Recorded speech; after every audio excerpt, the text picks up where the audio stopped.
So hello and welcome to the New Gig podcast. I'm your host, Glenn Hodgson, and today I'm delighted to be joined by documentary and corporate photographer, Aleksandra Dynas. How are you doing, Aleksandra? Hi, how are you? I'm good. Thank you for inviting me for your podcast. Excellent. Now, Alexandra, give us a little bit of an update on yourself, a little bit about your background, and also your current role as a photographer.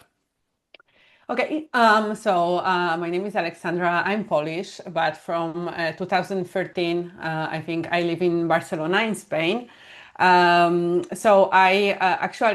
I was younger at the university, I studied economics and international relations. And then I work in Wow. banks, I work in companies. But I realized that this is something that I don't feel comfortable, that I don't want to do it my whole life. That I'm not a big fan of numbers and Excels and economics. So I decided to change and I started learning photography.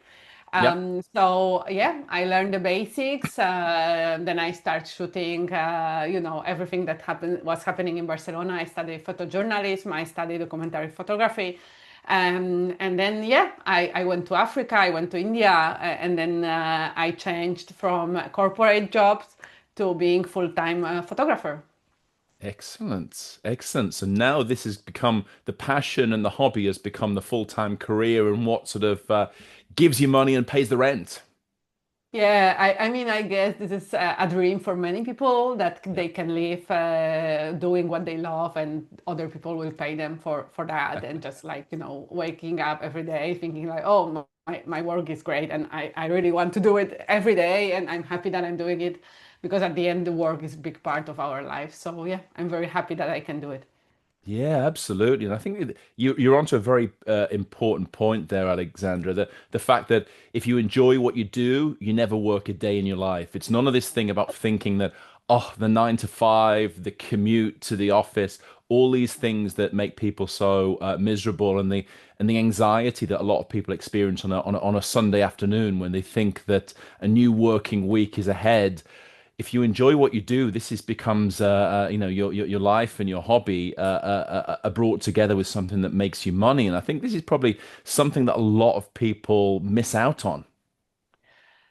This is a great question, and I thought that it was true some time ago. But after working and doing what I love and doing it also like earning money from that, I realized that I'm not sure if I actually agree with this question, this Okay. sentence.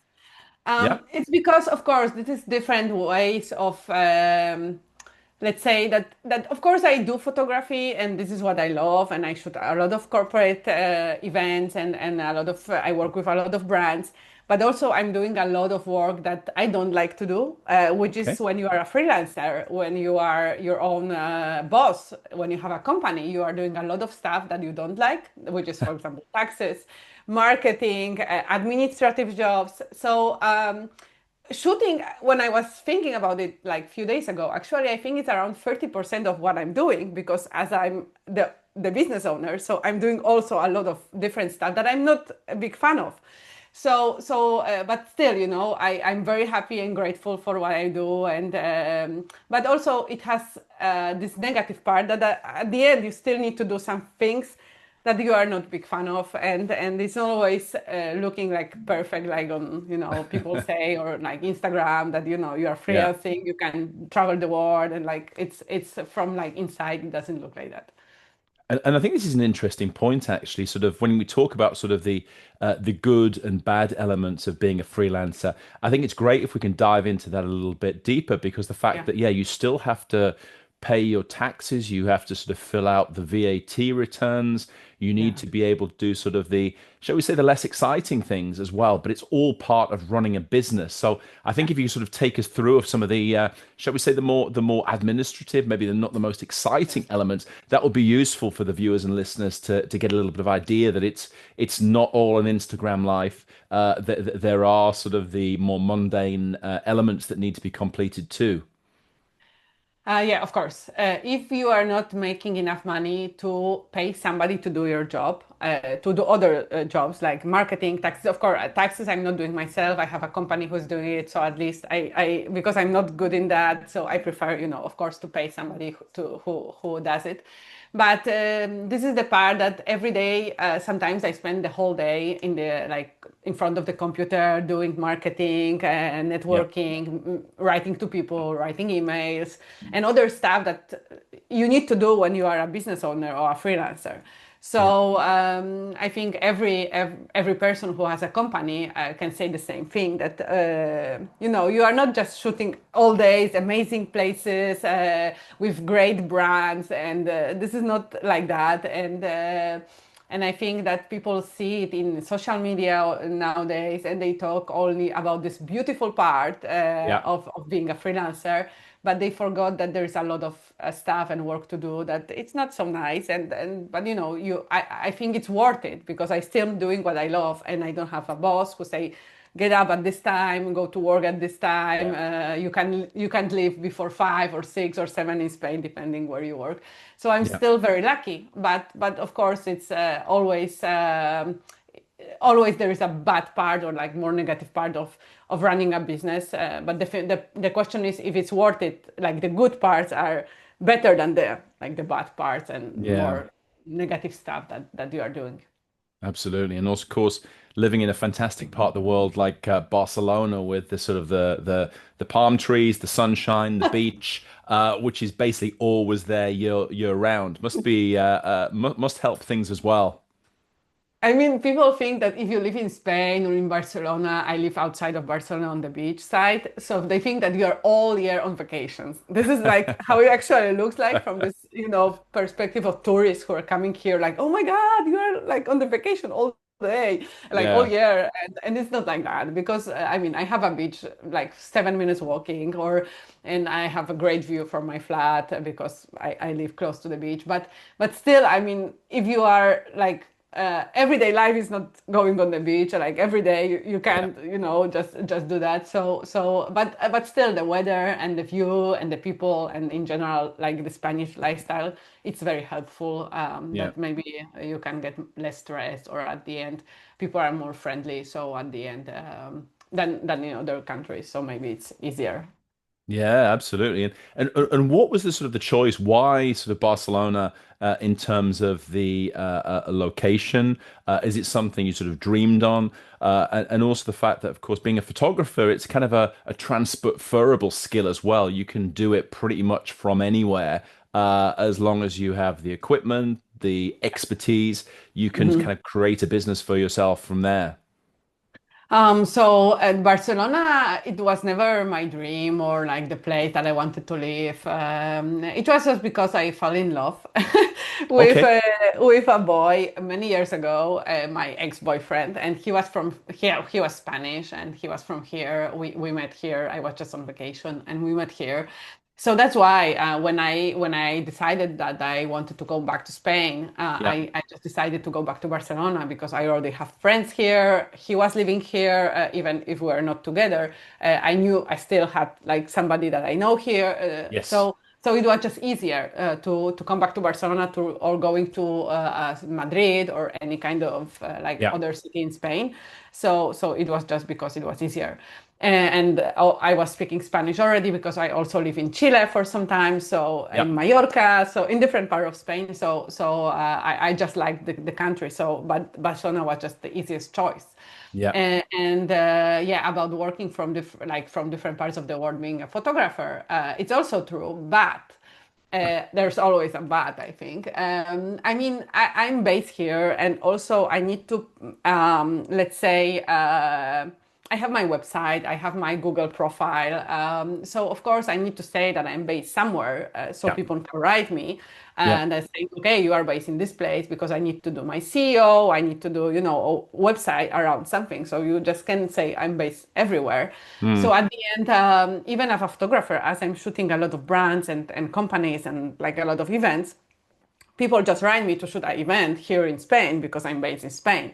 So of course I have also clients from States who just they love the photos and they took me in June to Philippines and then I going to Canada and I go to other places. But like at the end they wrote me because they were having an event in Barcelona and then they Yeah. just like the photos. So at the end, in my case, I mean I need to have a place because mostly my clients just hire me because I'm based here and they are coming here to shoot Yeah. something. Yeah. No, that makes sense. And more broadly, what can you say about sort of the whole idea of freelancing and building your own company? Because it seems to be increasingly possible, and also increasingly desirable reality, as well as a dream for an increasing number of people as well. What would you say the biggest attractions are in this kind of lifestyle? Okay, I will start with the good side. Yes. So, I mean, you have a big freedom of designing your life or designing life around what you do and the way how you want to live. Also, you can learn a lot because when you have different clients and they want different things, and you need to learn constantly, and you need to improve constantly to deliver service that you they are happy and you are happy with what are you doing, Yeah. and also when you're getting better clients or bigger clients, bigger brands, at the end you need to deliver like 100% what they want with the quality, like the best quality. So of course you need to improve all the time. Maybe in normal job or corporate jobs, you just stay in your position, in your, Mm. and you don't improve because at the end you're having a salary every month. So of course in this business you improve a lot. So this is, I Yeah. think it's a great point. And you are very flexible. You have variety of clients. So you, let's say, even if it's a routine, because I go to shoot like events, for example, in hotels. So this is kind of routine. But then you shoot different events, different brands, different clients. So you meet a lot of people. You can see amazing places, amazing hotels, because many of these events happen in hotels. Yeah. So the restaurants, like last year I was shooting for a client from States and they just had the event in a three-star Michelin restaurant. So I also Nice. had the opportunity to go there with them, of course. So you just meet, you do amazing things in amazing places with great people. So this is like very good part of being a freelancer, like I mean, Yeah. a photographer. Excellent. So there's the freedom and flexibility within there as well, Yeah. which is so strong. And you've been doing this for a long time. A lot of people sort of thought that it was just sort of a technology issue and COVID which inspired this kind of thing. But you got this idea before it became trendy, shall we say, Alexandra. So you've been doing this for a long time. So you've got more experience to draw upon in that sense. I became freelancer since the pandemic actually. Okay. So I Yep. became a freelancer in 2000. I mean, I'm doing photography since 2014, I think. But Yes. then in 2016, I went to Africa. I was living in Uganda for almost a year. But then like officially making a like company legally, I made it in 2020, I think, when Okay. the pandemic starts or maybe 1 year around this year. It's like 5 years, but it doesn't feel like 5 years actually, because at the beginning you're just not making a lot of money and you're just trying to survive and get clients. Yes. So at the end the time pass by and you're just there not counting, oh, it's 1 year or 2 years. You're just like, what, you want to make a living from that month every month. Yeah. But yeah, I think I always was doing, I was living in different countries. So also I always I was trying to make a living. So I have big experience of just finding myself in very difficult situation and like just, Yes. maybe not a freelancer, but like person who just like constantly need to find a new job or like, you know, so yeah, I have a big experience in just treating to survive as a as a person who just need to find myself in like different environments. Yeah, fully understand. And in terms of your clients and partners, where do you find these most? Is it by referrals from existing clients and customers, or is it via your website, via your Instagram account? What's the sort of the most effective tool for winning business and winning clients? So it depends on what kind of photography you are doing. In my case, Okay. as I'm working with clients and brands, so mostly my clients are on LinkedIn Okay. because I don't get my clients from Instagram because my client is not a private client. I Yeah. also shoot some family reportage and family photos or some lifestyle photos sometimes. So some of these people come from Instagram or from website, but mostly I would say like 90% of my clients come from my website because I'm Excellent. very well Yeah. I'm in Barcelona. I'm in the first or second position, depends from where you're looking for a photographer. But I'm very high in Google in Barcelona as event photographer. So all Yeah. my clients comes from my website. Also, my website is in English. That's why I think like also like 90% of my clients are from States, from Canada, from UK, from I see. France, Germany, Holland, yeah, Europe, but mostly from States, Canada, UK, I would say. Yeah. Yeah, Interesting. So that having that international outlook so you can work yeah, locally and yeah, internationally and sort of cater yeah, to the international audience is yeah. important. I love actually working with people from outside of Spain. I love Okay. working from people from UK, from people from States. They are very professional, but also they are very nice and like just taking care of you. That, oh, do you have everything you need? Like they're very clear with what they want. So I really like working with international clients. That's why I Excellent. did my website in English, because this was like kind of strategy of what I wanted to, talk to, and Yeah. what clients I want to work with. So this is what I Excellent. thought it would be the best for me and my business. Yeah, absolutely. It sounds great. And how are companies and organizations using your images and photography to increase the visibility and branding? Is it for sort of promotional shoots, or is it more sort of, as you say, it's pictures of the CEO for the website? It's an event that we want to create some content around. What's the sort of the main kind of activities that you're involved with, Alexandra? Okay, so I shoot portraits. So this is normally for a website, for the yeah, mostly for a website, sometimes for LinkedIn, but mostly for some kind of promotion for and for website. Then I do a lot of events. So this is mostly for their social media, Yeah. just showing their brand for like brand image. I shoot a lot of photos and post photos, which are more like storytelling photos about the brand. So making this brand more human and just closer to people. So then you need more like unpost photos.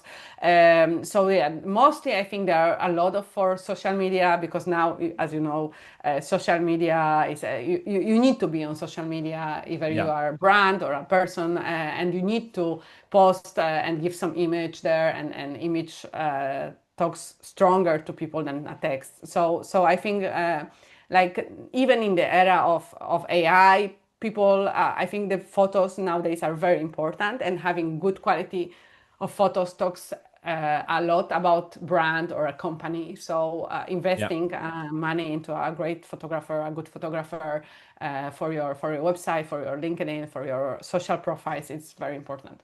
Yeah, and I think what you say there is really, really, really excellent as well, Alexander. It's not just a case of taking pictures; it's actually using those to tell a story, to create a Yeah, narrative around a yeah, brand, around a company. of course. And you need someone like yourself who has that intelligence, who's not going to just stand there with a camera and take pictures, but actually Yeah. understand what the story and how you can tell a story through images. And I think that's the Mm. vital part. And I'd say the difference between an average photographer and someone who can really add value. I think that what I learned, which is photojournalism and documentary photography, helps me a lot when I have to create a story for a brand, Yeah, because my eye is trained for not like corporate photos, but more for a storytelling photos. So Yeah. I use my eye, I use my knowledge about how to shoot a story. If I shoot it in Africa or in a, in a protest or a manifestation or any kind of this shot, I'm looking for this shot. I'm looking for emotions. I'm looking for moments. So this is that I just translate, just use my skills of photojournalism and documentary Mm. photo into a corporate work. Yeah. So and now when more and more companies they are looking for storytelling photos, it helps me because they see my photos, say, oh, I like this shot. I like this is not unposed. This is show emotions. So I think it helps me a lot also to that people just choose me as their photographer. Yeah, I think it must do because, we're getting away from the old sort of corporate stiff Yes. image, and people, whether it's buyers or partners or potential employees, they're looking for a sort of an emotional connection. They're looking for sort of a story and a bit of human interaction. They're looking for emotions with any brand. It doesn't matter if it's even a business to business perspective. People buy people and people buy emotions, and they want to feel a connection with what they're interacting with. Exactly. I think nowadays, even if we my I'm a business owner and I work with brands, which is like kind of B2B, which is business to business. I think at the end it's human to human. It's always about Yes. human connections. It's Yeah. always about relations. So people nowadays are looking, I think, this kind of relations. So having these images that show that you are, even if you are, big brand, but looking for this connection with your clients, it's very important nowadays. So at the end, just people want to make business with people, right? This is even if you are a big company, you are, there are many people who just are part of this company and your clients. So I think it's very important that you should show this human Mm. side of any brand or any company. Yeah, absolutely. And of course, I need to raise the issues of AI because we've seen sort of in recent times the fact that you can do a very simple prompt and you can create video, you can create images. We've Yeah. seen the stories of these fake influencers have been created just by AI tools. So, what do you think about the rise of AI in the sort of photography space? And do you see it as a threat? And how are you adapting to this? I think I don't see it as a threat because it also depends what kind of photography you're doing. Yeah. Because if you are doing portraits, I saw amazing portraits of people done with AI, and they just take your face and they put it in the suit or whatever. So it looks great. Some of them are really like very. They look like really a professional portrait made in studio. So in this case, if I was only like say portrait photographers, maybe I would say, okay, this is maybe dangerous, right? Because people say, okay, for LinkedIn, I don't need a professional photo. I just do it in a program or and Yeah. so AI can do it for me. So, but in events or like wedding photography or any kind of photography where you shoot real people, when you shoot real moments, when you shoot something that's happening, this is very difficult to be replaced by AI because Yeah. this is what is happening. So you need to shoot what is happening. So I think I don't see it as a threat. I sometimes nowadays many photographers or my friends we are using AI to edit the photos Yeah. or so they are very useful. They are amazing programs who even if we shoot a great portrait, we can still use AI just to edit it and make the face look more beautiful and the Yeah. skin better. So and these programs are so perfect. So you can really shoot a great portrait, but then just edit it in any program with a help of AI. So I don't think it's as a threat to some photographers maybe, but in general, for now, I don't think for me is a threat. And also, I think that um, the good photographers, the great photographers who really shoot something more than only a portrait, who shoot different kind of portrait, more what I want to say, like great photographers will still be there. The average photographers, maybe not so much because of AI, but I Yes. think the people who are really doing a great job and they have a name, they are a brand itself. So I think those people don't have to worry. Excellent. Well, I absolutely agree with you on that, and it's fantastic the work that you're doing. Really interested in seeing the way in which you sort of built up your business and want to follow it through as well, Alexandra. And thank you for sharing your thoughts, ideas, and some of your feedback, which I'm sure will be very helpful to the viewers and listeners. And thank you very much indeed for your time, and look forward to speaking again soon. Thank you so much. It was my pleasure to be in your podcast, and I hope I could help other people who want to be freelancers in photography or any kind of other business, because I think it's an amazing journey. It's difficult. Of course, it's very difficult. It's Yeah. tough. You need to be very disciplined. You need to be there every day, fighting, finding clients, doing a lot of stuff, but at the end it's really rewarding, and I think it's very worth it. Of course, you need to be very like strong and keep going, but at the end I think it's worth it. Absolutely. Well, thank you very much indeed for that, and keep fighting the good fight. Thank you. Thank you.